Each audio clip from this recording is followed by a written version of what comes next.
Hello and welcome to Season 11, Episode 4 of Euphoria.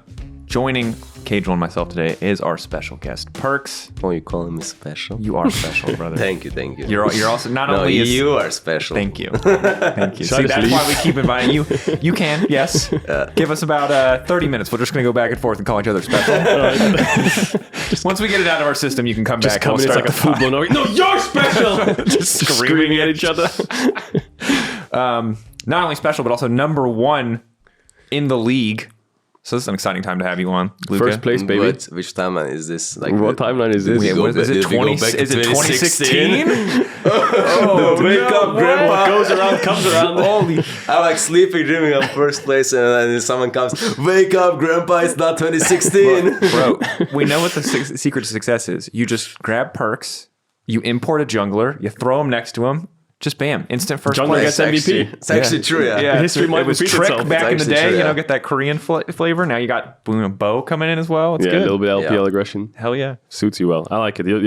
Your roster, like last year was a dumpster fire when it comes to roster building. Really was, yeah. How did you go into this year? Maybe you've been asked this question a few times, but like in a more detailed way, how did you come into this year where it's like, we need to throw everything out and just start again? Just throw all of the ideas away from last year and just refresh everything.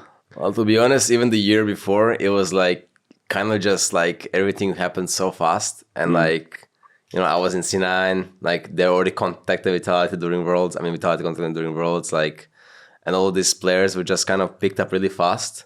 Like just get the best, like free agents kind of. Like it wasn't like too much thought. It was just like get the best players available and like put them together, like kind of like that, right? Yeah. So it was... like it was just optimistic of us to think we're gonna be like really insane, which like I never even considered us like a super team, you know. It was more like I thought it was like could be a decent team. I was hoping for it at least. I had my at least semi-decent. I had my worries. But I was hoping for it would be really good. I was optimistic the whole year, and you know we actually were even sharing first in summer. And then we finished seventh, yeah. So it's actually crazy. That's a bit of an unlucky ending. But anyways, to this year, I mean, it was, like you mentioned, last year was a dumpster fire. Let's throw everything out and try again. Is there a reason why Bo didn't start last year, actually? Because I know he was here for a while. He didn't have a working visa. Ah, okay, that makes sense. Yeah. Okay, so he couldn't play in the first place. Now he does. Okay, cool. And even then, like his English was worse. So I think now he like communicates super well in game. So yeah. But when you look back, like, was it easy because you didn't? Because I think from the outside perspective, everybody was like Vitality super team, and then when it blew up, people were like, "This is the most insane thing to ever happen." But it sounds like you didn't have crazy high expectations for the team. So how did you deal with that, like resetting your mentality coming into this year? I mean, I thought could be a good team, but like honestly, from like the first bootcamp of scrims, I could already see there were gonna be some problems. Yeah. Like like when you see that in the bootcamp already, when there is a honeymoon, that's like a really worrying trend. Yeah. Like that's like because I played for so long, that's made me like super worried. And like obviously like some things just don't improve magically, you know. So without talking too much further into details, like I think that just this team was built much more carefully, and also like we signed Carter really early, which has actually, by the way, been like a super great addition. I really like him. So yeah, it's made the whole process also a lot easier. So Carter was helping with all the roster building and stuff from Misfits. Yeah, I think Carter had a great year on Misfits, right? Like, his track record was pretty damn good, and now you're first place, so everything's working, which is important. Yeah, and I think happy for him, obviously, because I think that one of the whole Misfits sale, whatever good that happened on the org side, like the player side was rough, right? Because that information got leaked, and then they found out that Heretics had already said, "Oh yeah, no, we want to keep our coaching staff." So I feel for a guy like Carter, where it's like, do I even have a job next year? So to see him doing well and to hear you have praise from already is like, he had a lot of interest from what I heard. Yeah. So Deservedly it's good to have. So now you guys have what feels like a pretty strong roster. The last time we talked to you about your roster, other than broadcast, was the season kickoff event.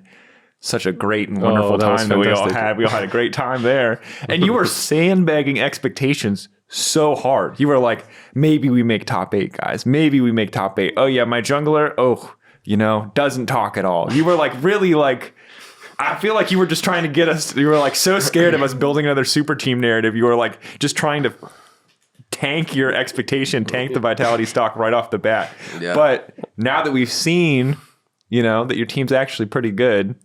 Did you expect more? Did you want to expect more? Were you just worried about setting expectations too high for the team starting off? I mean, honestly, like I didn't know how good we were gonna perform. Like, keep in mind, like Bo, when he played on an LPL team with 4 Chinese-speaking people and like team that overall, right? Like, arguably just better players than us, right?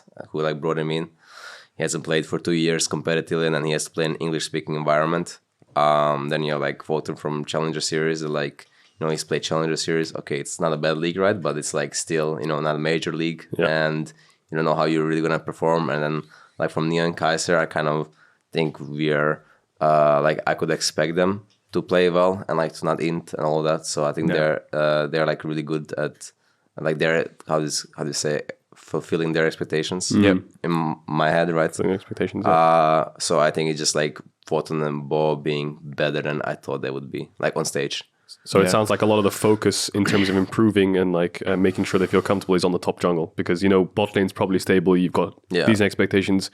You'll perform. Just a lot of like coaching staff influence go towards the top jungle. I think like coaching staff and also like my, how is it called? My focus is mostly on top of jungle, making sure they're comfortable, making sure they understand the macro concepts, the words, the communication, right? Or like understanding what each other teammates have to do or like need from them, and sometimes it's like not that easy to explain or like fully understand what I want to say, because obviously when you're reviewing the games or like talking about deeper things, like you need bigger understanding of language than you might have, right?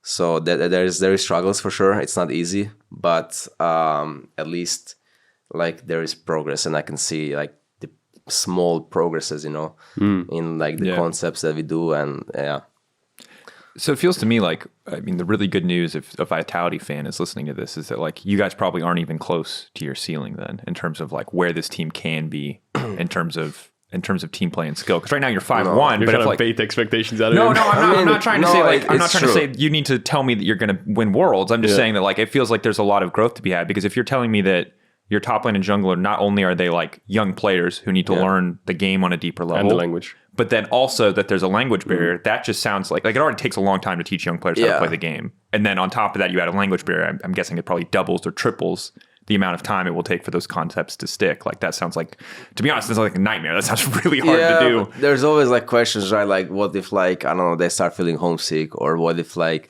I don't know, we have like, I have a bad game or a bot has a bad game, and like, they start thinking like, oh, maybe our players are bad, something like there's like, you never really know what people are thinking when they can't express themselves like super well. Yeah. But as of right now and in the past, in my whole career, I found out there is much less issues playing with Asian players than with like people who have like harder personalities in the Europe, even though if they're like more, how do you call it, veteranized players. So like, there's less ego? There is less ego. And I think the culture is still different. Like criticism is just taken, like there is sometimes arguments now, but it's usually like understandably taken. And I feel like people know it's not for the ego, whereas like I feel like in the European teams, like sometimes people could argue and maybe just argue for the sake of ego instead of arguing for the sake of the actual argument. Yeah, that makes sense. So yeah, that's kind of like that. Quick question I had actually before we move topics. I spoke this with Jankos a little bit about how there's more imports this year than there was in the last few years. Like you've got Bo coming over, Photon, you've got Heretics have 2 foreign solo laners as well. I think there's been a lot more imports this year than there has been most years. What would you attribute the reason for? Do you think it's because the league in EU is lacking strength in those roles, or do you think it's because perhaps the Asian region has just shown how strong they are, that teams have now come back around to importing again? Okay, I think for Bo, honestly, I think it's a special case, because I think Bo is just like considered by a lot of people and by like the solo queue metrics and all that, like really like actually talented, like talented, how is it called, superstar, I would say. He's like a prodigy. He's like a prodigy. He's like a prodigy, solo queue prodigy, and he's shown competitive success. So I think Bo is definitely an outlier. like I wouldn't just call Bo like import like Ruby, for example. Okay, I'm not saying that Ruby is bad. I see where you're going, though. I think Ruby is actually playing decent, but I just think Bo's level is much higher than Ruby's, you know, like in terms of import, right? Whereas like for top lane, I feel like for EU, like honestly, I felt like Evie even, right? You know, like I felt like top lane has been really shit in EU for last couple of years. Like ever since the golden Vipo Wunder days and international events, you know, basically since season 10. Like season 10 was the last time I thought that Western top laners are actually fine matching up against the Eastern ones. So, and to mention, I think Wunder actually played well at Worlds. Like he's like a veteran who knows how to perform and knows how to play against players that are better than him even, right? You know, so I think we're lacking that power in top lane, and it was quite apparent at Worlds last year again. Like every single one of our top laners just got turbo smashed by the Asian one. Like even like, I don't know, Broken by getting solo kill as Fiora versus Giovanni, was it right? Something like that. Like it's just like it's just a bad look, you know? Like you can't be like, when this happens, you can't just be too confident going into next year and thinking, oh, it's gonna be better. It'll be fine. Like I mean, like no offense. Again, I think Broken Blade is a good player, but there's obviously something lacking that he can't perform on international stage, you know? So there is like, it was a big question mark for me going even into building this year. And like for Carter as well, right? So for us as a Vitality, it was definitely a question mark. And we decided to take a flip, like honestly. I think it's a good flip. Like a lot of T1 Challengers players that have come out of there recently are insane. Like Owner and Zeus came from there. Berserker came from there, and he's like one of the best players in NA right now. And it's T1 Academy, right? Like they for sure have been doing something well there, right? You know? Gumayushi came from there as well. Like T1 Academy track record is pretty damn good. Well, and the thing that I like about it as well is that I think even if nothing else, you know what I mean? Like if you bring in enough high-level players, hopefully it'll improve the level of everybody. And I think that that's something that I would hope for as well, is that like if we bring in more Korean top laners who have come up in Korean solo queue who are, you know, just better overall, that eventually EU top laners will like figure out what they're missing and catch up. Because I would hate to see a situation where it's like, all right, every team from now until the end of time from the LEC that wants to have a chance at international success will import a Korean top laner. Maybe that is what it has to be, but you know. Yeah, hopefully it's more of like a balance rather than like, you know, I don't want to single out the LCS because I think they still have a lot of NA players, but you go down this rabbit hole of like import, and you just keep digging yourself a hole. Yeah. Whereas if you just manage the expectations of a few imports in a role, the European players can improve. But you know, there's a balance. Also a lot of it is like player based and how many players play individual roles, and I don't know. Like they published this information a long time ago for like Vietnam, for example, has like an insane amount of top laners, whereas like top lane is like a super not popular role in the West. I think PCS has insane top laners. Like YSKM came from PCS, but these are players like just like solo queue on the server. Oh, There's see. like the population of top laners. This was 5 or 6 years ago, maybe 3 or 4 years ago. At this point, was like 3x mid. Whereas in like every other region, mid is by far like the most popular role. That's crazy. Yeah, that's actually interesting stat. Yeah. So I never heard of that. So so I'm not sure.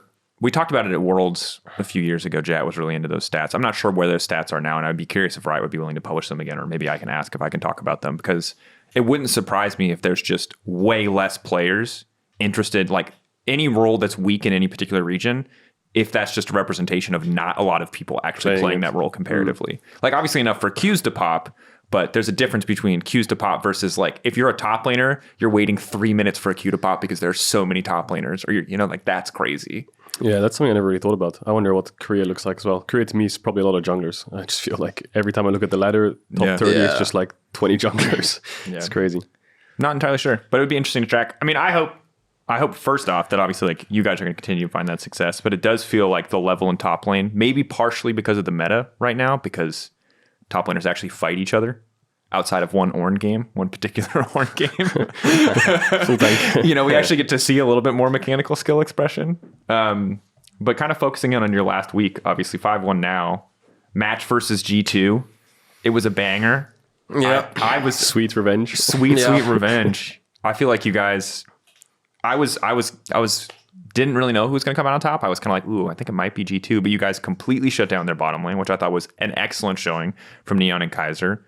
Very clear that G2 was not ready for the Varus Ashe bottom lane. Overall, how did you feel about that match? How did you feel about your guys' performance?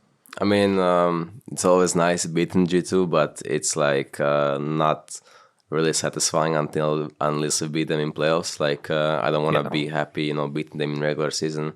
Like we actually went 2-2 against them last year in regular season, and we got swept in playoffs, in spring, right? So I wouldn't want that to repeat, and I'll try my hardest to not let it repeat. But it definitely like it's a statement game, because if G2 is like shit stomping everyone early game, and then we get to like stop them from doing that, and instead get our own advantage and kind of win it like without throwing. Yeah. Okay, we did mess up like once, but still it's like a statement game that we can do that, and that they should be like worried, playing against us, because we show that we know how to beat them.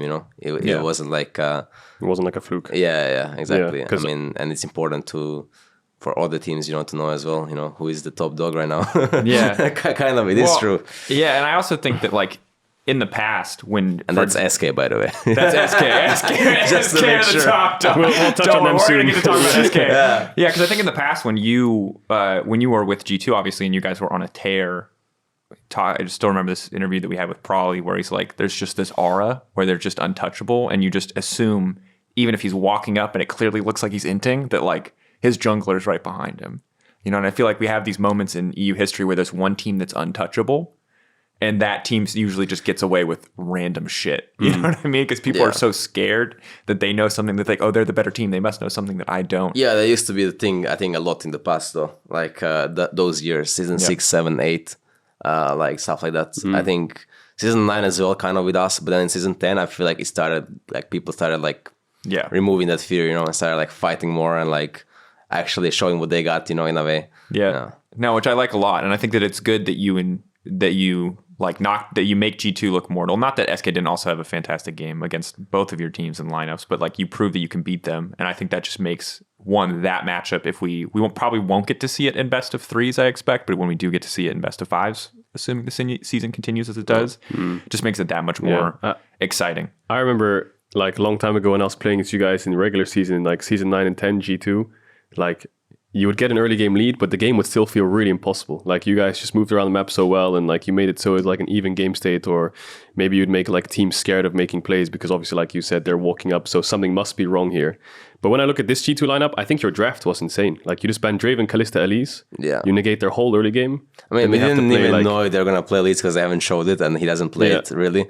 But we got scarred by the game. From SK. By the SK. So we just, so that's why we just banned it. Like, honestly, just in case. If there is a 2% chance they will play Elise today, we just don't want it. Yeah. If you watch G2 play, they'll just play like a Draven lane bot, or they'll play like Kalista, whatever it may be, any early game pushing bot with a melee support, hard trade level 1, have jungle pathing bot with 3 camps, and then just perma threaten bot dive.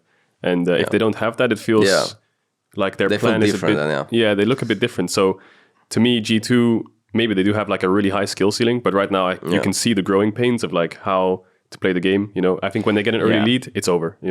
But if they don't, it's a little bit messier. So I think that's something that I would probably say they're on. like super good at snowballing because their players are very like talented. I mean, they're still doing some of the same stuff in the mid game that G2 2019 used to do. I remember watching one of the first games where they popped off, and I'm like, oh yeah, suddenly they drop bot and put 5 people in a side lane. Where have I seen that move I mean, that's before? that's just like Cups, like probably making like I would say probably the only player who really knows how to play mid game well on the team is Cups. Yeah, I mean, like without like dissing poor too Mickey. much. Poor Mickey. I mean, just getting roasted. No. I think Mickey knows how to play mid game as well. But like when we were on G2, it was like the most calls were made by me, Cups, and Jankos. So that's why I kind of say it right. And these are like side lane from that perspective, like from that perspective. So I would say that like Cups is probably the most knowledgeable one, and maybe if he's not having the best game, maybe it's hard for that team to like win from behind, like kind of like that, right? Like I don't really,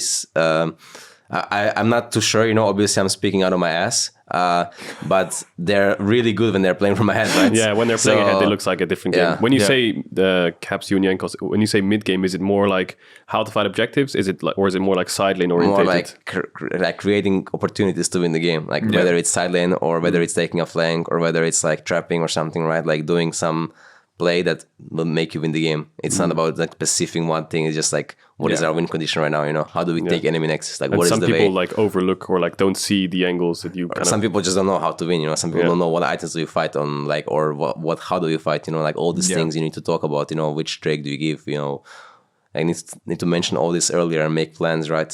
Some teams just like make plans too late. Like we do this too as well. We are getting better at it now. We're actually getting better at it now. But like when we first started playing, we're like making plans way too late. Like, and you need to make plans. You can't play this game without making plans. like cross mapping or like dropping we're like, objective, you should know like 120 before Drake spawns whether you're contesting it or dropping it, so you can set up everything properly. Now, I really prefer when teams just show up and watch the other team take Drake and just stand there for a minute. and then go top, and then go top, and then go top. and then wow, you didn't make it in time. Bravo, bro. and then they stop you from taking top tower, and it's like, oh my, or The tourist objective. Those are my favorite, where you just show up to watch them take Herald. You're like, all right, maybe they'll get scared. We're standing here. just like cinema watchers, just watching the Herald film. Yeah, or like the Baron starts. Sometimes the Baron starts where one team just randomly, like, I don't know, it just feels tough sometimes. That was mostly week 1, to be fair. It wasn't as bad week 2, but we got a lot of the random just start Baron for no reason because we're bored. Yeah, I felt that as well. Yeah. Looking at like how your team is playing and playing really well together, I've been pretty impressed by your individual performance as far as he's like, obviously statistically you're doing well, but you're winning. You know what I mean? And that's always going to make your stats look better. You did say he was special at the start. But he is special. His stats are cracked. I could just read numbers, but again, you're winning a lot. And it's on a 0 and rise, so the poem doesn't work anymore. How do you feel about because I think when people look at you these days, they think less about like individual mid lane mechanical superstar and think more about like veteran leader, super storied player. Like, how do you feel about your individual performance right now? Because it seems to me that you're playing much better than you did last year. Not that you didn't have good performances last year, but like you're really hitting the ground running this season. Yeah, well, to me, like I don't think I'm doing literally anything different this year than last year. I just think I have a much better teammates around me. They just make me look better. Like, honestly, thinking about it, like my games last year felt so hard to play. Like not even I'm trying to throw under the bus anybody, so I'm just talking like in general. Like they actually just felt really hard to play, and I felt like I had to monitor everything to see what's even going on. And even if I didn't, like the game would just be collapsing, and I would be maybe 20 Cs ahead on my lane, but it wouldn't matter, you know? So I feel like this year I can just focus more on my play and maybe like help with Herald or something, you know, like help with those like big macro columns, but not having to talk about small things. And yeah, as mentioned, I really don't feel like I'm doing anything different this year than to last year. No. I'm just playing literally the same. And like that, like, you know, like, you know, I'm not saying that you trigger me. I'm just saying that statement, like in general triggers me because like people are making it seem like I was boosted last year when in fact I felt like I was like one of the best mids in the league last year. And it's just like sometimes you're just unfortunate, you know? Sometimes it just doesn't work out your way, you know? And you see this happens a lot. It's really hard for most people, myself included, to like really look at individual players and see who's performing on a team that's struggling. Because for example, like I think every number 1 team in our league has probably had one player who like absolutely does not deserve to get all pro, but they're like on the best team in the league. So as a result, they look cracked. You know what I mean? Not to name any names. But this happens. Like if 4 out of 5 players on your team look good, you almost always, unless you're sprinting it by default, will look great. Yeah. You know, and I think the same thing is true for bad teams where it can be really hard to say like, you know, this is the guy who's actually doing really well because, you know, when your jungler is down 6 camps and hasn't ganked yet and their jungler is 3-0 and is coming to your lane, it's like, of course you're going to look bad. And that's where stats are really dangerous in League of Legends too. Because like if you're on a bad team, your stats are going to be shit. Yeah. You're just going to have bad stats. You're going to do less damage. Your percentage stats are going to be fine because that's how percentages works, but your raw numbers are just going to be trash. And I think that is like, that's always going to be the struggle for people who are trying to watch and enjoy League casually. It's like, if you're not on a bad team solo killing people, you're just going to look bad. It's even worse because sometimes like, to use you as an example, right? Let's say your team's losing and then you go for a play that you know is losing, but it could win you the game, but then you die, and it looks even worse because like you're on a losing team, and it makes it look like you're losing the game even faster, but you're just trying to win because the only way to try to win is to int, you know, or like try something stupid or flip something. So yeah, I think in that context, Kobbe has seemed like he's a bit 1v9 sometimes on Astralis so far. I mean like Kobbe, for example, looks really insane, right? Because he's a shit team and he looks really, really good, and I think he's playing super well, and he deserves the praise that he gets. Like Kobbe and Junghoon were like they have been super good this split. So why wouldn't I get the praise they get? You know, even though they're on 1-5 team, they're clearly like at least a top 5 like bot laners. You know, at absolutely. least, you know. Oh, they beat XL. Yeah, they beat Lost XL. my mind, yeah. Which, you know, again, I think this is huge for Kobbe because Kobbe has kind of been a guy who's been there and has kind of been with the Straws for so long now that you just kind of look at him to be stable, but not to be anything special. So the fact that this split, for whatever reason, he's just been performing out of his mind is really good to see. It sucks for Straws, obviously, that they can't get the results, really. But I've been happy with that. Let's take a look at the standings if we can. Yeah, I was going to say the same thing because the standings are an absolute... I don't think anyone expected the standings to look like this after the first 2 weeks. One thing before we go any further, because I wanted to sing your praises, but we also need to talk very briefly about this Tristana mid lane game because someone's gonna be like, what the, you calling Perkz good? Did you not see the Tristana mid game? What happened in the Tristana mid game? What's the Tristana? You blind pick Tristana. Well, we had like so much AP, right? We had like Maokai, and what did we have? We had Maokai, Ornn, Yuumi, I think. Yuumi, yeah, and Ornn. So I needed to pick an AD mid, and they like Renekton as well, so you literally can't play melee champs against Renekton. Yeah. It's impossible. And I'm not playing AP mid again. Like I know I played Syndra Maokai versus Astralis, but that's like so dog shit, honestly. So I just refused to pick it again. So yeah, I picked Tristana mid blind and won my lane. You did win. That's true. So you did win your lane. I don't see anything a problem with it. And I went 70 CS up on Syndra in 25 minutes of the game. Okay, all right. So I was just saying the mid game. I was like, there were some question marks. You're just sitting on silent. I didn't really, you kind of. But I guess you're right. What can I ask for you when there's a Prowler's Claw Renekton on the enemy team who just dives you every fight? Yeah, I literally went 70 CS up on enemy mids in like 25 minutes. Yeah. And I was like 2 levels up. So I don't think there was literally anything wrong with my pick. I think we just really butchered our mid game macro and like our plays as a team. Like if you just go rewatch the game and you see what we have been doing as a team, we were even the way you say we, you're like, should I say we? You're like the way that we, we were even collective. We were even ahead in gold by the way the game against SK. So I think the problem was not really in draft, and the problem was more in our play. So yeah. We learn a lot. We learn a lot from the game. Good. I mean, it was by far the best pick I could do there. It's not like I can even pick anything else that's remotely as good. So I think the only other thing was like Jace, but it was banned, right? Yeah. Ted, I mean, you're right. The lane phase, I forgot about the CS stats being so good. Just the team fights, but I can see what you mean. In team fights, I was useless. Yeah. In team fights, I can't team fight like against like Syndra and Zerilulu like when they're ahead, right? Yeah. Because we started team fighting once we already inted 5 times, and then the team fights were impossible. But the fact that I had Silent Prior the whole game and that she couldn't lane on Silent and I had always the first move should make us win the game a lot easier than it was for us, you know? So I don't think Tristana was picked for teamfight. The game was picked for like silent pressure and being able to actually... Well, she wins most lanes, right? No, she doesn't actually. Really? Because I thought Halo Blade, back in the day when people used to pick her when she first started getting popular. She wins the first few levels. Like, I mean... Without speaking too much into details, I shouldn't be winning the lane as I should. I just picked it because I needed 80 source and I needed something that's not gonna int against Renekton. Like if I like Yasuo or Yorn, I would be like literally 10 deaths at game, you know. So basically, I needed to pick something that can be fine on silent this game. Yep. And I decided to go for that. So yeah. I mean, like I still stand behind my pick. I don't think our draft was good in general. Yeah. But given our draft that we had, I think my pick was the best pick that I could have done there. Yeah. And I will stand behind it. And I don't care what some random silver players like tell me or tell my team or something. You know, like why are you guys even talking? You guys are bronze, you know? Like just don't talk, you know? I agree in the sense that you needed an AD mid there, otherwise it gets complicated. Yeah. Unless people want me to play Xayah mid, like then I'm just saying, new patch, bro. That is true. Xayah mid might be cracked. That is actually true. That is true. Being able to buy what the stupid cooldown reduction don't item? Worry. I will try second item. I'll try it for you, Drake. Thank you, bro. Just for you. I'm fiending, dude. Yeah. No, I remember Tristana mid was like the pick into TF back in the day. Like you just push him in. TF, and that was like the only time you had Tristana mid. And then other than the Lucian mid days and the Kog'Maw mid days, but that was a long time ago. That was really long ago. I just remember Halo Blades with Demolish. What about just a Corki so pick? strong. Corki pick, but Corki is like full AP. Yeah. I saw Chovy playing Corki. Yeah. That's the only ever time I've seen it. But I feel like I think it could work, yeah. When you have Maokai, on your team and you just pick one more poke champ and you get into river. No, it could work, When I see I think it was the Fnatic game they were playing. Actually, I'm sorry, Mark. Did you say put Maokai and AP jungler next to Corki and AP mid laner? You moron!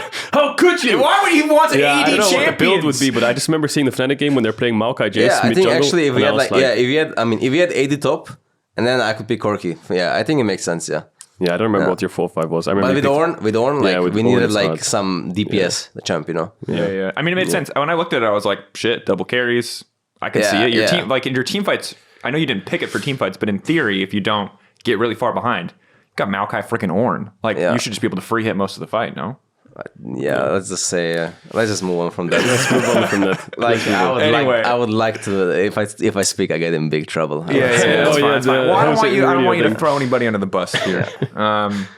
Moving over to back to the bottom of the table, though, that was a bit of a tangent. Astralis, I think a lot of people obviously shout out to Kobbe, shout out to Jonghoon, playing super well, playing aggressive, stepping up, getting as much work as done as they can. The reason Astralis has early leads in any of their games, aside from the Excel one, which they kind of just like gapped entirely, is Kobbe and Jonghoon, which I think is sick. That said, not enough thus far. The biggest surprise of the season to me is Excel, 1-5. All of these players were decent to good last season, to very good in some cases. Ottawa literally won the split, right? Yeah, I think he outperformed BB in the finals as well. I mean, he picked Ornn blind into Gwen and then solo killed him on the tower. It's Like I don't know how not bad. how scrims were going, but are you, Luca, as surprised by this as we are that Excel are this far down? Like, why? What is your read on this? On them being like 1-5 at this point? Good question. Wait, let me think. You're thinking. He's trying to think you how need to to figure out phrase how to it. phrase it because I'm not Okay. trying to start beef Okay, here. yeah. So to begin with, I did not for a second think Excel was gonna be a super team and they were getting phrased out. I thought they would be top 5 team, Yep. like top 6. Let's say top 6 team. I thought it would be a top 6 team, surely. Yep. But so I didn't expect them to be 1-5. That's for sure. I thought they would be better than that. Yeah. I didn't expect them to be like top 3, as Yeah. maybe some people have.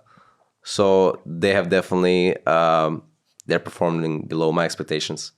Yeah. So yeah.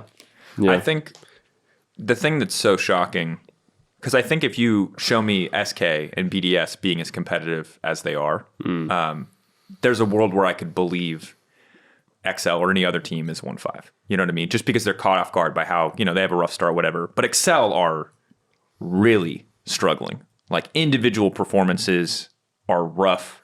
Patrick and Targamas are looking lost. And I thought for sure that would be like the most reliable point on that team across the board. Mark, like, Yeah. What's I don't know. your take here? Yeah, I agree that I don't think they're labeled as a super team, but some people had them in like the top of the league, like top 3 and stuff. Phil, can we get the tier list? Where did we put them? Let's just check the let me receipts real see. quick. I had them in It's- A or B. Yeah, yeah, right towards there. top 3. Yeah, right there. Oh wow. The way the roster is built is, I mean, it's kind of like the Fnatic roster from last year, where you had like Wunder from G2, Humanoid from Mad Lions, Razork from Misfits. In the same sense, you have Odo from Rogue, Zerx from Astralis, VTO from Misfits. And these are like the best performing players on paper on their team at the time, Yeah. whether statistically or just like performance wise of how they're playing the game. Yeah. But I don't know, when you throw players together like that, I feel like there needs to be like a period of click, Maybe there needs to be a team building. team building Yeah. exercises. I don't know. Like Luca was talking, Perkz talking earlier about the honeymoon phase, and I think Yeah. when you start a brand new team, you're very forgiving. You lose Yeah. a couple days of scrims, no one cares. And in the honeymoon phase, you normally win a lot of scrims. Like the first 2 weeks, everything's just perfect. Yep. But I don't know if anything looks perfect to me, because when I look at XL on the stage, they just look lifeless. No one's like enjoying themselves. I mean, it they feels- just feel stressed as hell. It feels very doom and gloom. I mean, you got VTO tweeted out recently that he is not, to just simplify, you can check his Twitter if you want to see the exact context. He's not feeling great about his performance. Yeah, and I guess the only player you can kind of excuse in a way is maybe Odo, because in most games you just look top and it's kind of even. Maybe he died once, he did get solo killed a few times this split, so I think that's in the the problem. first week, yes. Second week, it was getting a little worse. Yeah. I would say. But I don't know, Zerx and VTO, just nothing's happening. They're playing like Talia lanes and they're just standing in their lanes doing nothing. Patrick and Targamas are just losing 2v2. They're trying to do G2 style, against Astralis. They tried to play Draven, Nautilus, Sejuani and play with Talia mid and dive bot. we have G2 at home. G2 at home. It kind of was G2 at home, because Like Targetmaster's Merciless. hooks were hitting me, and I wasn't even in the studio. Like this guy was like trying to hook. He hit the wall, then died or something. Mickey's hooks like curse to the minions. Yeah, He's on the his champion of the dash. Yeah. Targetmaster's hooks like hooks the wall. Yeah, just completely. I do like the image of you just... I don't wanna beat on that horse. It was just funny. I think they just took the playstyle and was like, maybe our early game jungler is not as strong because they have Trundle, but we'll pick Talia and we'll push mid and dive bot. And they push mid and all I'm saying is we're gonna do a content piece where all the whiffed hooks over the years just result in you getting slammed into random objects in your house. It's like mid cache, just getting hooked out of the caster desk, just slammed into the wall. Pulled out. I don't know, nothing's working. They've tried so many different things as well from what I've seen. Like they've even tried to be creative. They played like a Jhin support game. They had Xerxes on his comfort champs like Wukong and stuff. VTO on Sylas just looks lost. The only game they won was a TF game where I think their draft was just really good. I mean, they picked like TF into Akali and had Jax. So yeah, they got there. Their side lane was just really strong. And that was basically it. Are they done? Like, I want to talk about the rest of the teams So in the standing. I saw a number of statistics, and I don't like overreading statistics, but chances of making top 8 for every team, XL was the lowest. They were at 6%. I think Astralis was at 15%. Now, I don't know how they base that, probably off of like strength of schedule, win rates, historical, I don't know. Usually it's literally just assumes every game is a 50-50, and it's just the amount of remaining scenarios where they make top 8. To be honest, I think it's Astralis, Fnatic, and XL who, those are 3 teams, 2 of them won't make it. That's crazy. I didn't know Players Race was gonna be this hype for like top 8, you know? Like it's not top 6. Like, well, because you think that like, because every split we've had up until this split, it's been like, well, 9th, 10th, who cares? You know what I mean? It's all about 6th, and 6th is always tight. And there's maybe 3 teams racing for 6. But if there's 3 teams racing for 6, that's 8 teams. Actually, and we're like resolved. You know, we're good. No, I think Koi might not make it either. Yeah, they also have rough schedules. Because they have like us and you and G2. And a lot of people are saying like Fnatic look terrible. What's happening with Fnatic? La la la la la. Koi look terrible as well. They look worse. They actually just look worse than Fnatic. Fnatic's games are at least being thrown. Koi's games, I don't know what's going on. The games are just lost in 10 minutes. It just feels like they have no way back into the game. Like even with comfort champs like Larsen playing Azir, there was nothing going on. I don't know how one change in top changed everything, but their bot lane is definitely not looking like the bot lane of last year, which I think is a big point because I think bot lane right now is like so really important. I mean, you're literally just drafting bot lane every single game, right? It's like jungle and bot lane every single draft. Yeah. I mean, bot lane is definitely important, like in draft especially, but I still feel like mid jungle has like really big impact on the game. Yeah. As long as you play well together and pressure together. Yeah. I think Rogue's also problem is like they've always been a mid-centric team. Like unironically, they always send all units to mid. Not to actually again discredit Larsen. Like it sounds like maybe I'm just coming here to flame everyone. Yeah. It's more like the way they worked as a unit. Like they would like give Larsen positional advantage, which I think his biggest strength is also laning. Larsen is like really good at laning and getting advantages in laning phase, so his team would play towards him. But now that his bot lane is not doing as well as they have last year and they still like permagank mid, I think that's like an issue for them, you know, because they don't get pressure bot as much as maybe other teams get from jungle. Jungle goes mid a lot. Mid still plays like not too active champs, you know, or he's not too active. And then I think it does what you mentioned. I rely a lot on comp and Trimby actually performing like well, you know, and not getting to do by DOS and Exotic. Do you think this meta is hard for Malrang actually? There's no like Jarvan, Trundle, Poppy anymore, and it's more like team fight orientated, farming Maokais, pokey Maokais. I mean, I think is Sejuani a bit here and there. Yeah, I think maybe Sejuani is his best champ now because she can gank. The other junglers don't really gank as much, or you have to play like junglers and gank and farm, like Kindred, Belvet, Graves, stuff like that. Yeah, I guess he could play Elise now because Elise has come in meta like out of nowhere. I mean, she's been OP in solo queue for a while, so it's I guess it was just a matter of time before she shows up. Yeah, because I feel like Larsen always tends towards mages, and as much as this affects a lot of teams, I feel like double AP mid jungle is just really common right now. No, double AP mid jungle is fine right now. Yeah, it is fine. It just depends how much AP you have. You know, like the game we get played against Astralis, we had like Maokai, Syndra, and Lux. So we had so much Mercs value, and also we had Caitlyn who's gonna build Gale Force Fire Cannon. So we had literally, they were only stacking MR, and we had nobody to kill the Cassandra, nobody to kill the Viego with Mo and Mercs. It just depends what champs you're drafting with double AP. But double AP mid jungle is common right now because AD mids are just not that great. And you have to pick the prior picks in jungle, right? Yeah. In the LCK, I think they're playing like Chovy and Closer were playing Irelia, Faker was playing Set. Yeah, you can pull out some niche picks, but like it's tough, they're very risky. Yeah. Like you could just look like a complete clown, like I did with Tristana, right? Haha. No, but like seriously with Irelia and Set and champs like this, like it's very easy for the game to go wrong. Yeah, and then they just outscale you. And at least with range champ, like like maybe I'll play a Philios mid, because at least you have like scaling. Philios mid, Drakos would love you would like that, bro. I love this stuff. Okay, I love because I actually want to play it on the next patch. Because it gets like giga buffs, like Eye second, Bloodthirster third, Overkill buff, BT shield buff, just like getting full tank. 700 shield. Oh, get Graves in there as well, maybe just full tank AD carries mid or something. I don't know. But yeah,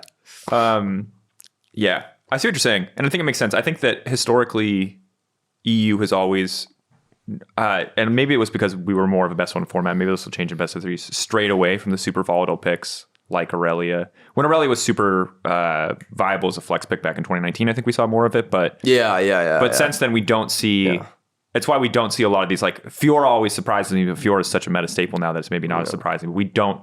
Teams in general in Europe do not play a lot of, like, high-risk picks. Volatile champs, Yeah. They always want to play picks that have, like, a high floor in terms of what they're going to provide. Like, they'll always be relevant in some capacity. And so I just don't... Maybe I think because the best ones, it makes sense what you mentioned. Like there is less initiative to take risks, like in draft or in play, right? Yeah, and I think that it's also one of those things where we talk about scrim time, and especially in this schedule where you've got 3 game days a week, and you've got 3 scrim days where your first scrim day you're coming off of your weekend, so. I don't want to say people are going to be hungover, but like they're gonna need some time to recover from their weekend. I might be hungover. It's like how many scrims do you really have to practice Irelia, and is that really how you want to spend your time? like one game of Irelia, to like go into the dumpster fire. I might actually play today, but not yesterday a bit. But recovery day. So I don't know. I feel like it's never something we've gone towards, but this is a really. I think some of this is going to be because of the new format, but this split feels really wild to me because it feels like the first time where nameplates don't mean nearly as much as they did. Because in the past, you could guess outside of super teams imploding, which always happened, to a certain degree, or quote unquote super teams. From a public perspective, again, you just could read the names on a team and be like, that's a top 5 team.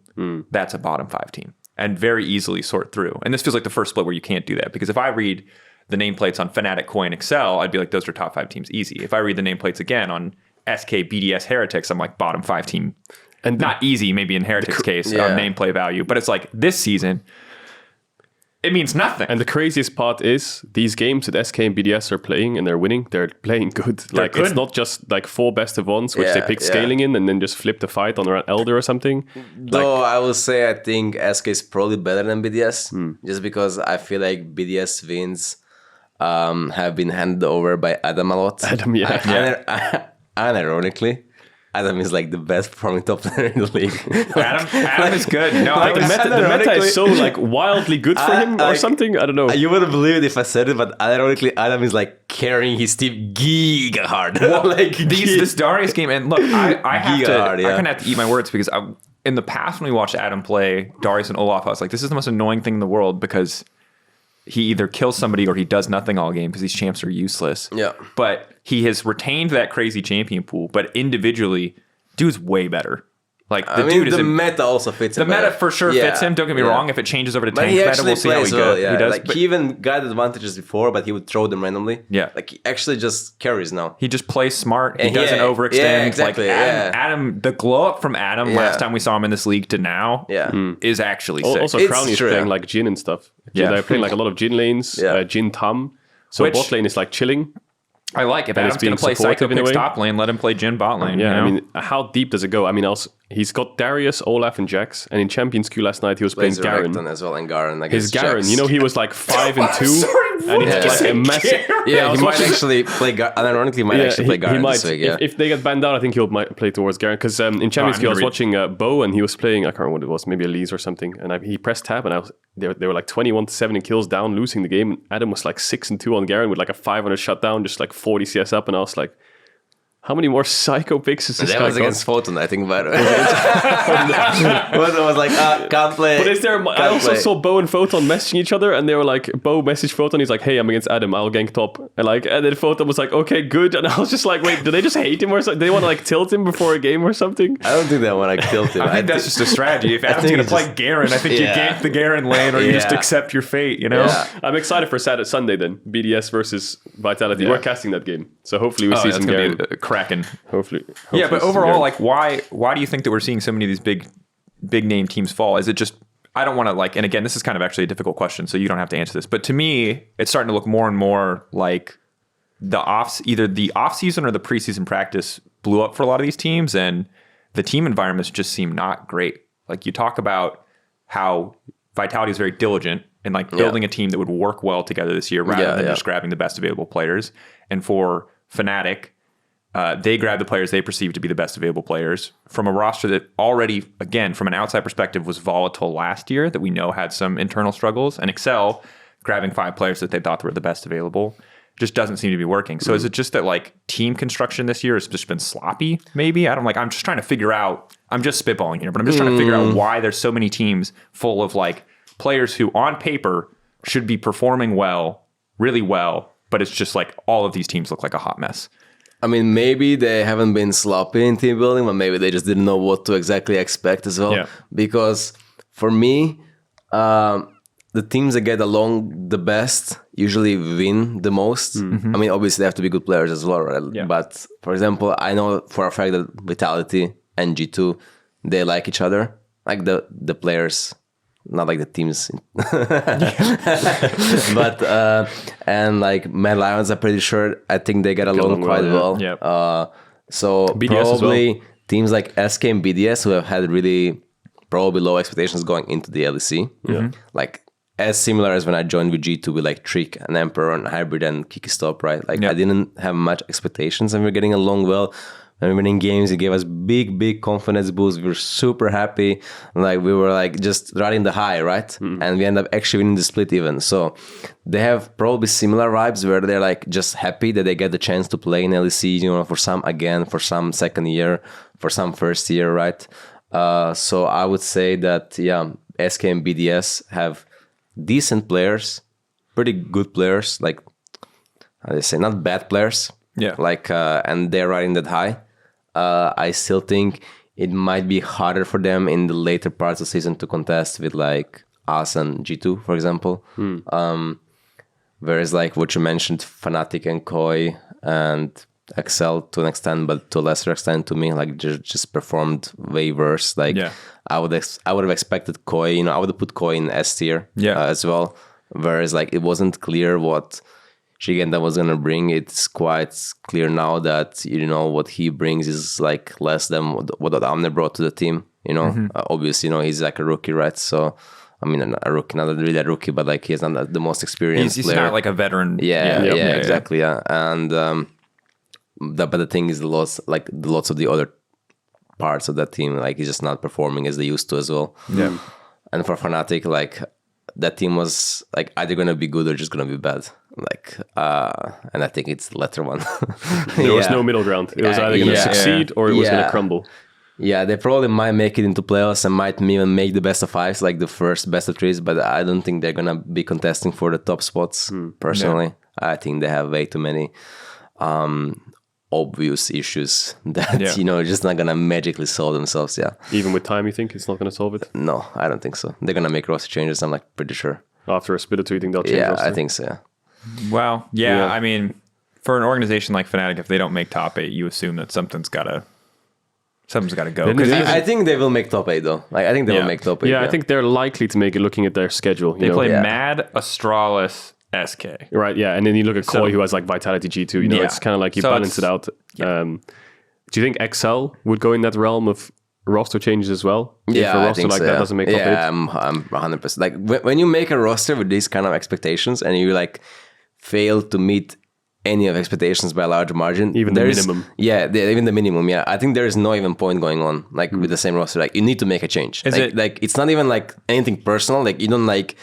even have to remove the worst player. You just have to remove the player that you think creates the most problem, and even that makes a placebo effect on the rest of your team. Whereas like you just make a change just for the sake of it, for making it better, for making something different. It like refreshes your one mindset. change, one change can mean a lot. Like I mean, first one that came to mind was like Mickey to Splice. Splice went from like a 9th place in season 6 to like a 2nd place team in like one change, or like Niski to Mad, right? year. Like for example, these kind of changes, like they're obvious benefiters. The teams are the benefiters of the change with just one change. It doesn't mean that player was like maybe much better than the other one, or like it's not like the player alone will gonna boost you from 9th to 1st, Yeah. But it's not about Mickey being individually better. It's about. I mean, okay. But he was. It was. But it was like more like a breath of fresh air that boosts everybody else as well. You're basically trying to recapture the honeymoon phase and start over. You're trying to start over, and the easiest way to do that is to change one player. Exactly. Yeah. And that's just the business. It's like. It's nothing even like, I mean, it's sure it sucks, for the player getting replaced, but it's like, it's just business. Like maybe sometime I will end up getting kicked, like maybe not, right? Like you never really know. So you always have to think that like how you behave and how you perform. I think it's more about how you behave and how you interact with others. Like you will never get, unless you're like really into, you'll never get like removed from performance alone. Like it's all about how you're actually interacting with others. Yeah, that's true. It's very rare to get removed from performance. It's more like because I think the way Perkz said it there was really accurate. Where to an extent, being a good player is important, and that's like a bare minimum. But like how you interact with others is such a different and bigger scale on how well the team will perform. Because if you've got like 3 or 4 players which are quite bad socially or bad, like accepting teammates or being funny or enjoying themselves. Yeah. They're just like they're destructive. Even though they're like an insane player, they're just destructive to the environment, right? Yeah. So yeah, interesting. We'll see how it pans out. I don't know that this top 8. I thought the top 8 would be clear. I came into this. We knew the top 8. We came into everyone. I think we were came literally into like, okay, so it's going to be Astralis in 10th, and then is it SK or BDS exactly in 9th? just like it's been the last 2-3 years, whatever it's been. Like top 8, this will be boring. We're gonna get excited. Look forward to the BO3 stage. Then you look at this and you're like, dude. It ends this weekend. Like there's only after this weekend. Like in 2 days again it starts or something. Yeah, like 2-3 days. After this weekend, there's 3 weeks left of the split. Yeah, that's it. No, this is psycho, and then we start Normally again. It's 9 weeks. I know. Break week. I know. Playoffs. Yeah, there's 3 weeks left. It's psycho. after It's this weekend. absolutely unhinged. Wait, sorry. I'm like ignorant. Does best of 3s last only 1 week? No, best of 3s. So we play 10 best of 3s total, right? Yeah, over 5 days. So not. Oh, so it's 5 days in a row. No. So it's 1 weekend, 3 days. Oh yeah, I see. Okay, The so 2 next weekends. weekend, Okay, 2 3 weekends. days. It's 2 weekends. Yeah. But the Monday of that last It's best of weekend 5. is the first best of 5. Oh, So it goes. shit. So it's Saturday, Sunday, Monday, best of 3. Saturday, Sunday, best of 3. Monday, best Honestly, of 5. the schedule is the equivalent of just like drinking like 3 Red Bulls in a single sitting and just being like, let's go. So is there only 1 week of best of 5 then? Yeah. So so from that Monday, then there's 3 more days, and Yeah, then so there's Damn. 4 best of 5s total, I think. Damn, that's hype actually. I'm so down for the schedule. I like faster paced schedules. But actually, I knew the schedule, but I wonder who. I just forgot. Yeah, no, it's okay. It's okay. To be fair, I'm forgetting all the time, bro. It's gonna take. We got so used to best of 1 if for a there's million 2 years. days of best of 3s with 2 games each, right? That's 8 teams on those 2 days playing. Yep. That means 1 team is playing a best of 3, or 2 teams are playing a best of 3 into a best of 5. Right? So on the Monday, there will be 2 teams from the top 8 who have to play a best of 3. Why are you doing this to me? I'm best of getting a 5. headache. I'm getting a Just headache. stop. But that's a lot of prep, All I'll say is, I assume that the way that it'll work is either the teams that have made it out first, because some teams will make it out sooner. They'll play later. Will play either they will play sooner to give the teams who were in the elimination match more time to prepare, or they'll be like, screw you guys, you're bad, you came in later, jump right in. But I don't actually know. Because 2 teams will play a best of 5. But we'll find out. Medic will do a thing where he explains it. He'll point at some stuff. He'll click some stuff like he does. So I don't actually know who plays the first best of 5. For the sake of the teams who are, I hope no one who had to play the day before has to play that best of 5, but that's brutal. It is brutal. Oh, man. Things we haven't talked about at all yet. even though we're already coming up short on time, we haven't talked about new patch coming into best of 3. I guess we have one more week, so we can wait. We can wait till that next week. Yeah. Right. Last thing, changes for best of 3. Since we won't get to talk to you next week, do you think that, like, when I look at this right now, if we take top 8 as it is right now, I look at you, Vitality, and Mad. Teams are going to transition super well to best of 3. You, Vitality, man. I'm not on G2 anymore. Vitality, G2, I didn't even talk about that. I'm sorry, years. You know what I mean? Yeah. You'll always just be that kid who showed up in 2016, you know? You'll always be the caster. Shut up. Yeah.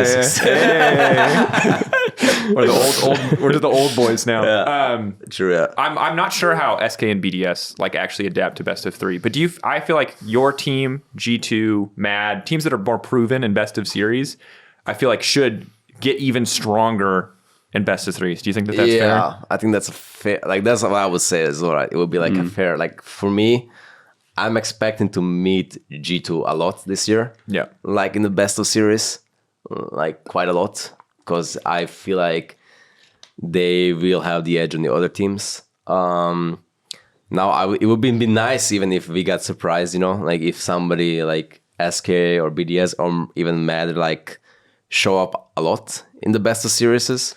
How likely do you think that is? I mean, I think SK might, yeah. I think BDS maybe a bit less likely. Again, maybe I think Adam is the best performing top lane right now, but I'm not sure how long that will last, you know, like, and I'm not sure how long people will keep giving him those angles, you know, like picking 3 melee top sides into knowing enemy top laner is a Darius one trick. Like, I mean, how much... how do I phrase this nicely? How hard do you have to draft to fall into this trap? Yeah. Like, how many times are they going to fall for the same trick? Yeah, like how do you do this like willingly? You know, like how? Like you can't. If you say just a quick touch, if you say like Adam is probably the strongest point on BDS, what would you say is the strongest point on SK? Is it their bot jungle? Yeah, I think it's their bot jungle. And you think that's more consistent in the best of 3? I will just say I think that SK's how do I say? I think SK's mid and top. Okay, I think SK's strongest point is bot jungle. Like I think for BDS is top, right? But I think SK's mid and top are more stable performers than BDS bot and mid. Okay. Even though I will say my boy Labro has been performing quite well because he always gets the slack. I think he's been performing super well, and I think Crowny and Labro are actually playing really well. I just think that SK mid and top are actually performing well as well. You know, like they are not like inting. They are like Certus has some pop-up games as well, right? Like he's been grinding a lot, I know, and I think it's showing. And he went to Korea in the off season. Yeah, and I'm actually happy because for him because he's showing that the hard work is paying off, you know. And he's a grinder, so that's good. And I think that SK bot lane has looked better than people expect them to see. Oh, 100%. Yeah, definitely. So and Markun is obviously the shining light right now on the team.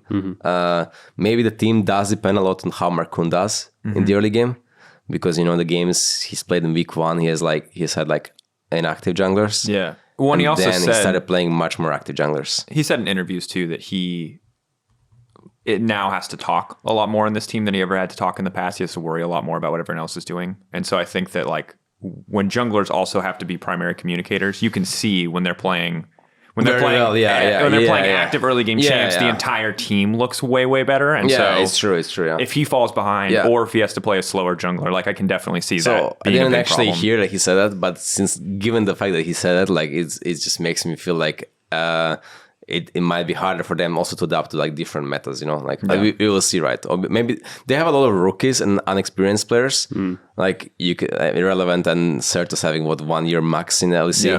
It's Markun's the most veteran. Yeah, so that's like a crazy thing, right? Year. So I think you just give them a bit more time, and those players could be pretty good, right? So for sure. So I think in best of 3s I agree. Like more consistent, like having a strong jungle bot into best of 3s is probably more flexible than really psycho top that can be figured out. But the irony is we said this about Malrang last year in spring. Every weekend we had a different jungler come on, and it was like, his playstyle. He's going to get exposed. He's just going to get exposed. It's just going to get exposed. But I think the meta changes might shift. It's as the year goes on patch, away from. It's a huge patch, Yeah. This is a really psycho patch to go from best of 1 to best of 3. Even item changes, like Black Cleaver changes for jungle. They mean a lot. They mean a lot. They mean a crazy amount, honestly. They reworked a role. 80 carries. And Vi can now rush Black Cleaver first item. Like it's good, you know. No more chainsword or whatever. I think bot lane should be a lot lot different now as well. Yeah. Like Yumi is deleted. And when one champ gets deleted from the equation, it already means a lot. Like for draft, there is no like zero Yumi Lucianami trades. Lucianami is also nerfed, probably still gonna be playable. So it's but maybe like melee supports, you think? maybe in the patch after when it's like getting changed. When they buffed all the melee where the supports. freak mentioned it. Like Yeah. They buffed like every single melee support. But we don't know yet, right? We'll just see what happens. We have to keep testing and trying. It's interesting though. It feels like It feels like it should have been done. it feels like it might have should have been the start of the season. In preseason. Maybe we're supposed to do the tests for big changes rather than between One the best champ one I and want best to of come three. back is Thresh. I want Thresh to come back. I think it's just so fun to watch as a champ. But I think that was played once, Varus Thresh, but they lost. Thresh is a bullshit champ. Yeah, I think go back to sleep, Grandpa. I'm sorry. Thresh is that champion who is like doesn't do what you want. You a just want range Pike.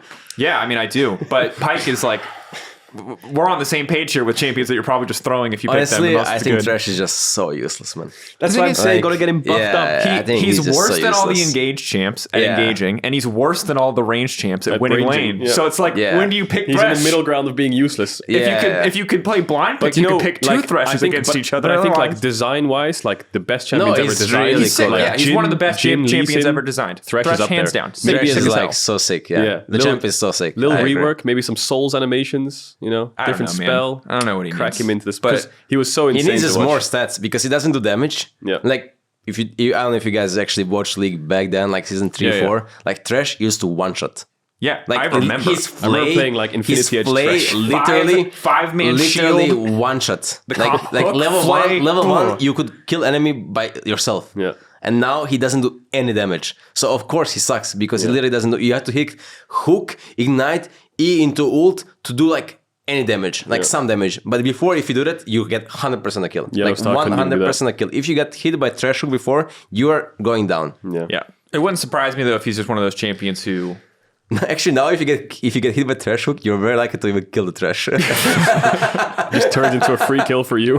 Yeah, but I feel like this is one of those things where like probably the reason he can't get buffed in pro is because like he'd just murder solo queue forever. He would just be the ruiner of low elo solo queue because like already in low elo you're like, well, Yeah, there's a Thresh solo on the queue in team. pro play Guess balance is I'll hard. walk Wait, out is- from behind my minion wave and get hooked, guys. Yeah. Is You know? Thresh actually OP in low elo or what? No, I don't know. I just have no idea. assume. I just know that solo I queue. don't think so. In I solo think queue, enchanters are OP in in solo low queue, elo. Zac is just terrorizing. I know. That's all. Yeah, Zac is busted, that's for sure, yeah. God bless. Nerf Zach.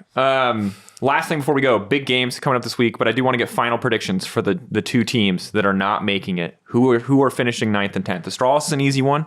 I'll give you that if you Okay. guys want to stand by it. Who is the other team that is not making it out, gentlemen? I can go through schedules if you want. I'm Wait, gonna could say. you tell me who's Astralis playing? Astralis is playing SK, Fnatic, and Koi. So basically, they're against the people Okay, that compete before. actually, I would say Koi doesn't make it out. And Koi and And Astralis? Excel. Koi and Excel. Excel. Oh my god, that would slap! Yeah, I would say Koi and Excel. Yeah. I mean, Koi is actually like a flip for me because I think they could make it out. Yeah. But just because I play them to make the match more hype, like I would say they don't make it out because I play against them. So I would say to put some pressure on the match, Yep. I You think play it makes Excel it- and Koi, so you play Excel as well. So you Oh can, yeah, so you I could- can actually you could get- actually keep- give them a long vacation, you know. Okay, I'll go Yeah. with. I'll put my trust in Perkz and say Koi and Excel don't make it. The absolute. He's just gonna gatekeep How the turntables Yeah, going what? from S tier to like I think it's just gonna be so funny if you get to the best of 3 stage and the reigning champions and this XL roster doesn't make it. Yeah. I think if you want a serious prediction, it's probably Astralis and like I don't And know XL. someone else. And I think XL. it's Astralis and But I XL. think Koi XL But just I sounds think too Koi and funny. Excel just sounds like more hype to You me. can't Yeah. write that script any Yeah, better. and then Astralis finally makes it to playoffs. Like, Bro, that would be finally. sick. I'd be happy for him. But Yeah. also, this season bangs, but it's a hot mess. Yeah. Yeah. All right, there it is. Koi and Excel not making it out. Yeah, Yeah. Astralis Excel definitely the safe bet. But Astralis XL is the safe bet. Yeah, 100%. But who are we to go for save Yeah, bets? who I mean, we we got are safe LEC bets? guys. to be Yes. fair, the turbo banger is Fnatic Excel, and it's both the UK orgs just not making it through. That would be the. Yeah. I mean, wildest that game timeline. they played Who against does each other was Fnatic- messy. Who does Fnatic play? Fnatic plays schedule- Mad Lions, Astralis, SK. Okay, they're like... Their schedule is definitely like easier. Yeah. Yeah. I mean, easiest Astralis controls you can their own get. destiny. Astralis can make it out. Astralis can actually make it. Astralis are the If gatekeepers. Astralis makes it out, 2 teams that you never expect to make it out are getting knocked out. That's like the thing. If Astralis like actually win a couple games here, everything is just. I mean, they did like smash the last game, and maybe they just find like some also like cheese, for this week. Where they're like, I mean, Jonghoon and Kobbe have been performing really well. Just like find some top set champs that they can like perform really well this week, and then like I think it might just be a banger. I think like it might have just be some a banger. stability up there. Yeah, exactly. But if Koi and XL don't make it out, that 6 players from Worlds last year can't make top 8 in the domestic league. Bro, I'm thinking more from the that like, just means LEC It's harder than Worlds. before we go, we asked for Twitter questions, and we've been able to ask a few throughout the show that were also asked on Twitter, talking about import players, talking about the cultures there. So shout out to everybody who asked questions along those lines. But let me find this one here. Ben at real_Ben_10 says Ben 10 was a great show. Was a great show. Would you ever consider role swapping back to ADC or any other position? I know at some point you said you maybe would consider playing AD with Mickey again if you had to. But how do you feel? How do you feel? I would, yeah, for sure. Like, I mean, like as of right now, it's like hard to say, but because I feel like I'm like really good at mid lane. Yeah. So, but the thing I would say is like for mid lane, I feel like you have to grind a lot. Yeah. And I feel like for example, positions like jungle and support, I think they could be more like sustainable in the long run, but potentially, right? I'm just like thinking about maybe if I were to have like children. Well, I'm trolling. You're gonna have children. If I'm gonna have children, and I want to still keep playing, then something like support would be like more easy for me. I think I could actually play support. And I have a family life. You just play until you're in your 50s? Yeah, I could be like 45 years old. Just supporting your son in like 15 to 18 years. Oh my god. I think I could do that. But yeah, I mean, I'm joking a bit, but also like Loki not joking as well. So I mean, whatever give me the best competitive success, like, let's say, I don't know, Vitality told me, like next year, we like, people leave the team and then we have to get a new team again. I'm like, okay, if you think you can get a better roster by putting me anywhere else, I will go. Like, I actually wouldn't mind playing another, like, any role, honestly. Just get like showmaker and go support. It's just about... Yeah, I mean, like for example, like if there's ever a role need to be filled, like I would literally not mind playing any role. Like, I don't mind playing... I think top would probably be the least likely that I would want to play, because I feel like I would actually need time to learn top lane champs. I think top lane is not easy at all. I think top lane is actually a hard role, and if I were to play top lane, I would probably be like Xiaohu, where I would play a lot of like range stuff and Syndra top, random shit, because that's what it would be so easy to, like, honestly, it would be so easy to me to shit on other top laners with playing the champs I already know. Like I'm not joking. I'm actually just Azir top into like, GP, Syndra top into Kennen. I understand this role, but to learn the Fiora Camille matchups, the Gnar Necton Jax matchups that people have been playing for many years, like, I would really not like to go over that learning curve. So that would be like the lane I would least likely to play. Jungle, I think, is super easy for me. Jungle and support would be like really easy transitions. And I think AD would be the next one after, because I've already played it, and I think it would be really easy for me to play it again. You need that Kai'Sa Xayah meta, yeah, exactly. I've actually played I've played the first game of AD yesterday, like after a few months, and I played Varus Heimerdinger with Hilly, and we shit on enemy bot like so hard. And now I understand of how broken Varus is. Now I get the perspective how OP how disgusting this lane is. You're just pushing and poking them onto the ground. This lane is disgusting. It's disgusting. Varus is disgusting, actually. Yeah. Varus is gross. Heimer is gross. It's really toxic. Just the E slow into the Heimer. It's so gross. Yeah, Heimer's super, super toxic. I'm trying to find this question. Someone had a good one in general. How was the reunion on the weekend with the 2019 boys? The reunion? Yeah.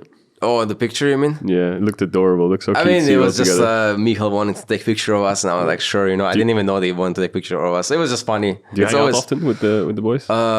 We would hang out like twice a split, like last two splits, and I think now we're gonna meet up. I'm gonna host like a meeting reunion like next Tuesday at my place after the regular season, right? That's amazing. Nice. So we meet up quite a bit, and they've actually all been at my wedding.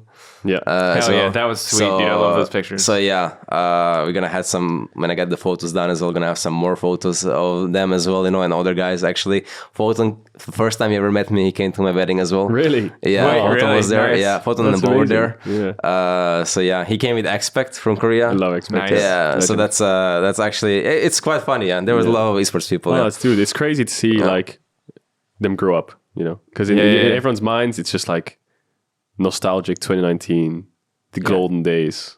And then you see them getting married and growing old and like slowly getting there. It's kind of like Growing old, wow, yeah. You're growing kinda, old. It's you're only been like 4 years, retiring, old, still averaging 20 CSD. Still 20 CSD. Still has hands. Hasn't gone to support yet, bro. You can say he's growing old when he goes to support. I agree. When he's got his child and he's in support role, then I'll say he's growing old. Yeah.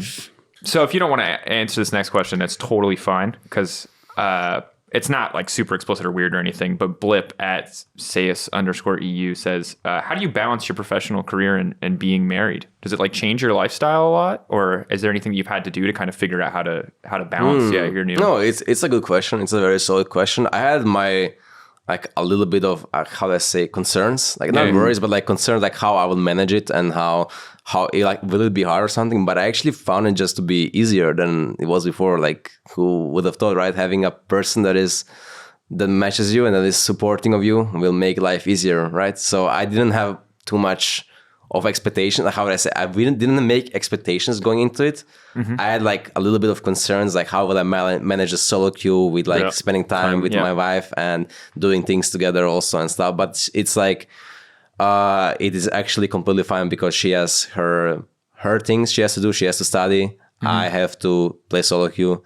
We still get to go outside. We still get to, spend time. We have a puppy now, little puppy as well. I saw which is like, cute ass puppy. so he's really cute. It literally looks like a teddy bear, bro. He's a little devil. I think. I think that's it. Yeah, I think it's great. Yeah, it's much better than. she's like really supportive, and it just makes life It's easier. much better than people might think. Yeah, exactly. And I still play also. I play Champs Queue. Like, I have time. Like, she is very understanding. And I don't I feel just so, and it's also really good in the other aspect where like I am the type of person who could get really how is it called, hooked up, carried away. Carried away. carried away with like getting too much into one thing. So let's say if like when I would get really into like, I had nothing, like nobody here or like nothing else, like League would like really It became like your obsession. like with my brain kind of. Yep. Because I would only think about it. So it's actually so refreshing to like not having to think about it all the time, because it's like, it just makes me like ironically better at it, like it makes me get fresh perspective every time I come to the office. It makes me like be always energetic for scrims, always like giving my hardest, because I'm not getting frustrated about small. Yeah, I'm not spiraling out of control and getting frustrated around small unimportant things, honestly, which is like can get to you, like like you can make problems out of nothing. You can literally create problems out of literally nothing. If you like, this cup is annoying me harder now. Like, I really want to smash it. Problems in your own head manifesting, I think. Yeah, I mean, if you're left alone with something and you're really passionate about it for long enough, you'll like find a problem. You know? At least that's my experience. Maybe that's not how everybody's brain works, I but see I totally a lot get of it. problems, like I can see them all the time. So I'm But also, it's one of those things where it's like, like in League, like in like it's team like game. haunting you in team game. Like, we didn't get this top 5 guys. Oh, wait, why are you not basing here? Going tempo. Going to bed at night, like thinking about it, like. But oh my god, we did do this. I don't know. I think that's a really good thing to call out, because I think that's a great thing in a huge argument for players to figure out and find more in their lives than just playing 24/7 I think all the it literally time. makes you also a better player, like unironically, unless you obviously can't deal with it, can't handle it, it's too much for you, which it shouldn't be. Yeah. Then you're probably in the wrong thing as well. Like, And, not without like being too. Yeah, and to be clear, my argument isn't everyone should get married. My argument is you should find someone, a friend, a partner, someone, or just a have a hobby hobby, or just a something hobby, that isn't League of Legends. Yeah. Because I think you're right. If you really care about League and I leave you alone with a game of League to review for long enough, you're going to find a million problems. And what are you going to do?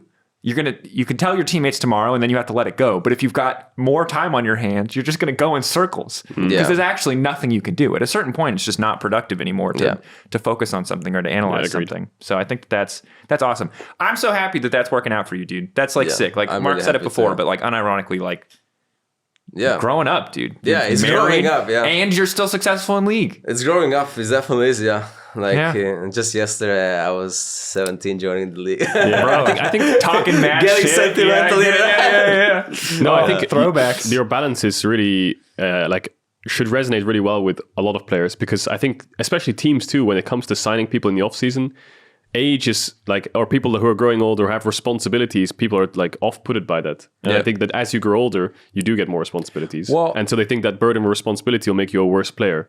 And I think some people, you especially, who manage it well, there is no burden, you know? It just appears as one. It's And I just think, life, guys. Like, yeah, what? just life. It's also just life.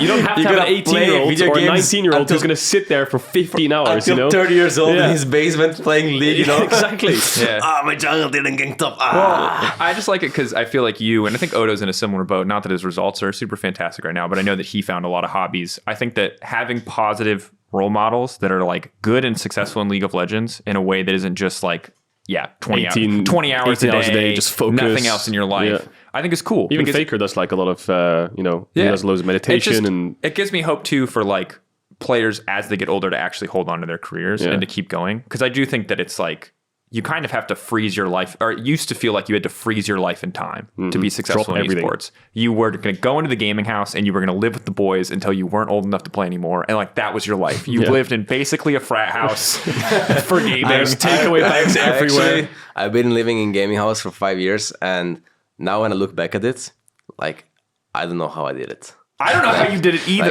Dude, I saw those gaming houses, bro. Dude, we had like 6 people living there. We had one shower.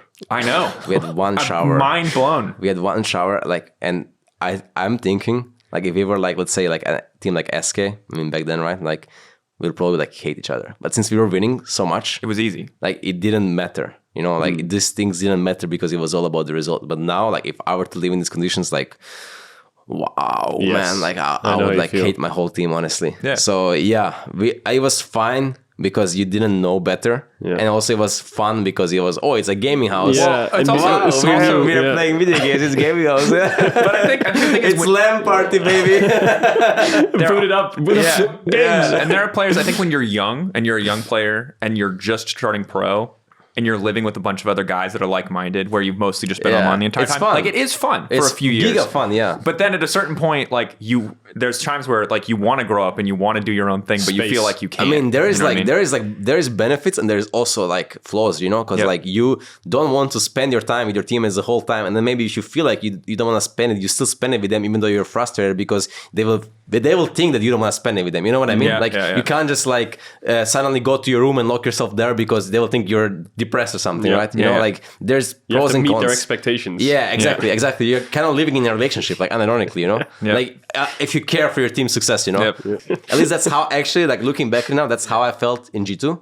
Like unironically, like that's how I felt like I had to like kind of like make everyone feel comfortable, feel happy because I was the oldest player, you know, I was the franchise player or whatever. Yep. And when you come to the office fresh every day, like you just get more respect from your colleagues, you know, your teammates, your friends. Setting Like an they example, become your friends as well, right? You know, you don't have to live in the house for them to become your friend, for them to be your friends. Yeah. Whereas like when I was living in G2, like there were days where I was completely frustrated, but there was days where I would just wake up, you know, like, and I would be seeing their face the first thing in the morning, and I was like, how did I say? Like, I still want to punch you from yesterday, you stupid no, intern.